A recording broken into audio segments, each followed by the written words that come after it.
तर नमस्कार मित्रांनो, पुष्पा झुकेगा नाही साला. मित्रांनो तुम्ही म्हणताल पियुष भाऊ असं काय करायला लागलाय.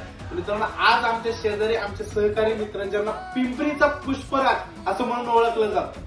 ऍक्च्युली ओरिजिनल पुष्पा नाही येत ते, पण ओरिजिनल जरी नसले तरी आज आमच्या शॉपवर आल्याच्या नंतर आमच्या ग्राहकांनी कमीत कमी 5-50 लोकांनी त्यांच्यासोबत सेल्फी काढली. आणि हे झालं कशामुळे माहितीये का, की हा माणूस आज पुष्पासारखा दिसतोय, त्यांच्यासारखी ऍक्टिंग करू शकतोय आणि पुढे जर त्यांचं अनुकरण करून आपला टॅलेंट जगासमोर मांडण्याचा प्रयत्न करतात. तर आपल्या शॉपवर आले, त्यांनी भेट घेतली. गेल्या वेळेस डॉली आले होते, यावेळेस पुष्पादादा आले.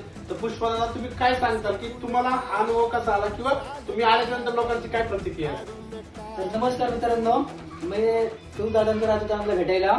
तर मला एकदम चांगलं वाटलं. मी अरुण कम से कम 7 वर्षापासून करतोय आर्या पासून. तर मला अल्लू अर्जुन सर खूप आवडतात. तर मी आज त्यांच्या तुम्ही दादांकडे भेटायला त्यांना भेटून मला खूप आनंद झाला. थँक्यू. तर मित्रांनो मला सांगायचं, मायबाप प्रेक्षकांना जसं मला सपोर्ट केला असेल, तुम्ही अनेक लोकांना सपोर्ट केला असेल, तर आपल्या नवीन तरुणांना, नवीन कलाकारांना सपोर्ट करण्यासाठी त्यांची आयडी मी मेन्शन करतो. त्यांच्या आयडीला नक्कीच सपोर्ट करा आणि आपला माणूस मोठा करा.